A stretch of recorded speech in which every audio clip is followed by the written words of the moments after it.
आज शिवरात्रि के मौके पर सभी अधिवक्ता साथियों से आग्रह है कि महादेव की आराधना करने के बाद जब भी मौका मिले इस विषय पर अवश्य मंथन करें कि जब उसकी बनाई ये खूबसूरत दुनिया इंसानी हवस, इंसानी स्वार्थ, लालच के कारण मृत्यु की ओर ढकेली जा रही है, तो ऐसे में महादेव का सच्चा भक्त या फिर ईश्वर को किसी अन्य नाम, अन्य पद्धति से पूजने वाला, उसका चाहने वाला सच्चा भक्त कैसे खामोश, कैसे तमाशबीन रह सकता है।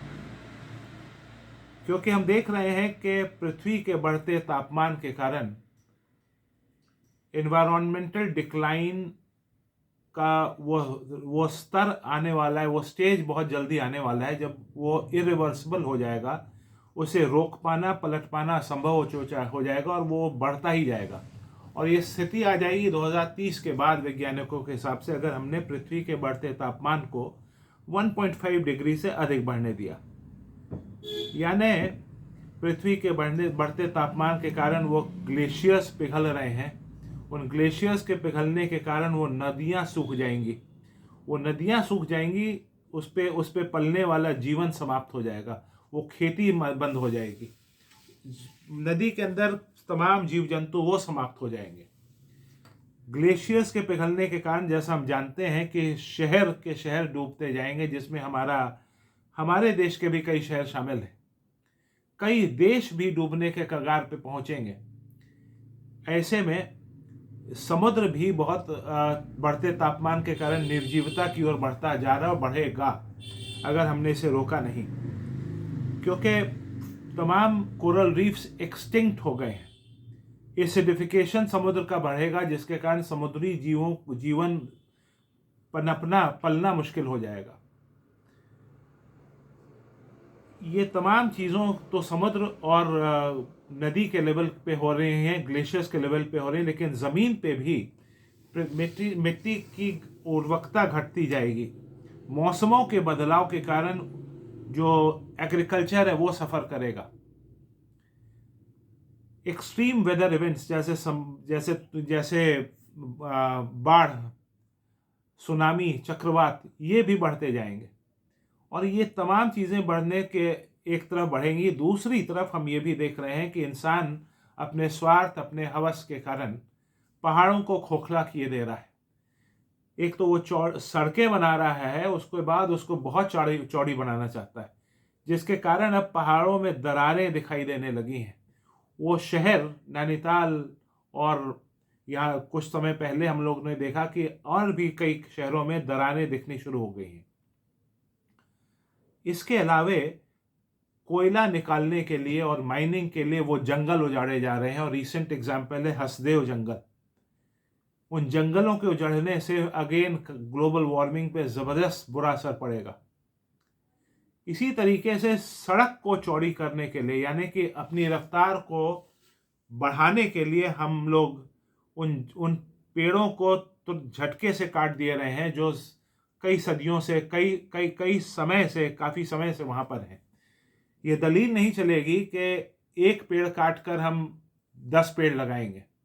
ध्यान रहे कि एक 50-60 साल का पेड़, उसके बदले अगर आप 5 नए पेड़ों के पौधे लगाए देंगे तो भी उसकी बराबरी नहीं कर सकते।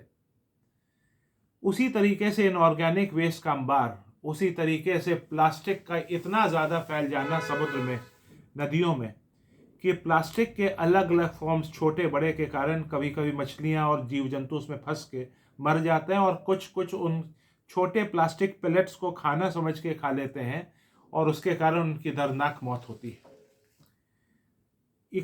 सुनने में तो ये भी आता है कि पृथ्वी का टिल्ट भी बढ़ गया है इंसानी हरकतों के कारण। ऐसे में ईश्वर को मानने वाला भक्त, उसका सच्चा चाहने वाला कैसे खामोश, कैसे तमाशबीन रह सकता है।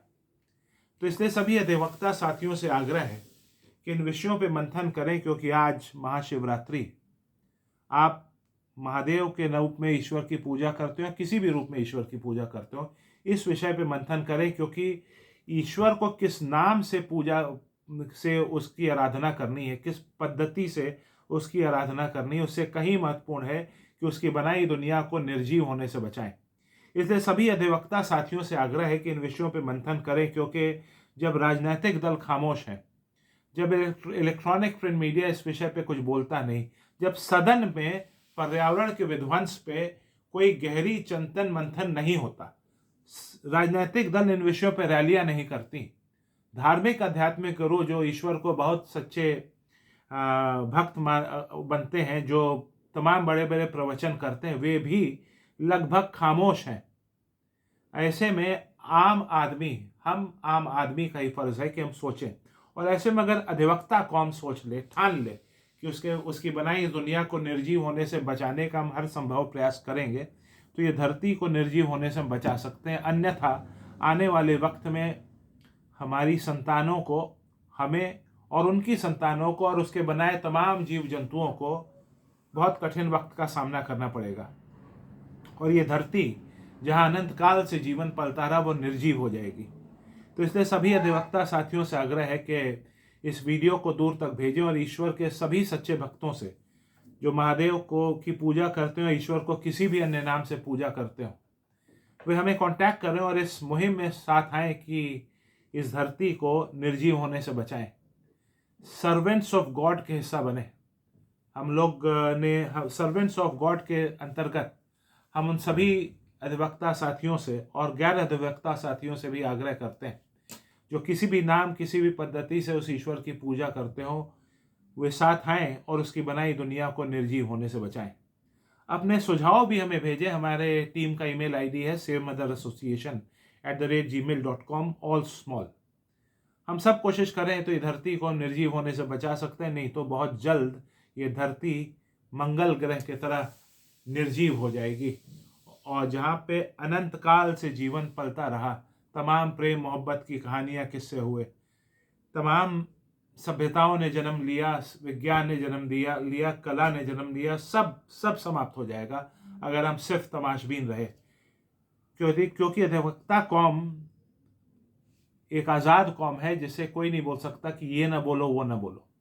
अधिवक्ता कौम एक ऐसी कौम है जो तहसील, civil court, high court, supreme court और विदेश में भी पाई जाती है। एक बिरादरी के रूप में एक कौम है जो चाहे तो इसको रोक सकती है पृथ्वी के निर्जीव होने को, और नहीं तो फिर हमारा सफ़र केसेस करते हुए एक दिन हाई कोर्ट में, जैसे हम रेफरेंस करते हैं कि बहुत अच्छे वकील थे, सब लोग एक दिन बैठते हैं और कॉन्डोलेंसेस भेजते हैं फैमिली को, मात्र उतने तक अगर जीवन को सीमित करना है तो फिर कोई बात नहीं, लेकिन अपने जीवन अपने लीगल प्रोफेशन के कार्य निभाते हुए पारिवारिक दायित्व निभाने के साथ साथ उसकी बनाई दुनिया को निर्जीव होने से बचाने का प्रयास करना है, तो हमें ज़रूर संपर्क करें। हम सब प्रयास करें।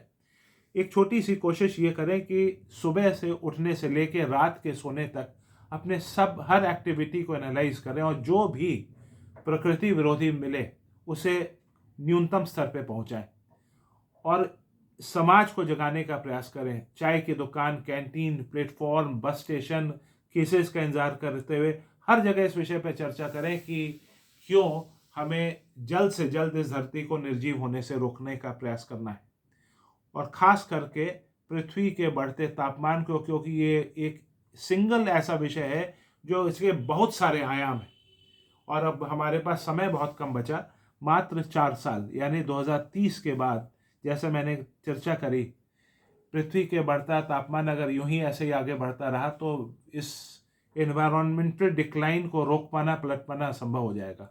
इसलिए जागिए और अपने सुझाव हमें भेजें, हम सब मिलकर प्रयास करें। यकीनन अगर हम सब कोशिश करेंगे और अधिवक्ता कौम इसमें नेतृत्व ले तो हम इस धरती को निर्जीव होने से बचा सकते हैं। अपने सुझाव हमें भेजें, जैसे मैंने पहले भी आग्रह किया। इस वीडियो को दूर तक भेजें, अपने हर अधिवक्ता साथी के पास भेजें, चाहे वो किसी तहसील, किसी जिले, किसी प्रदेश में प्रैक्टिस करता हो, और गैर अधिवक्ताओं के पास भी। शुक्रिया।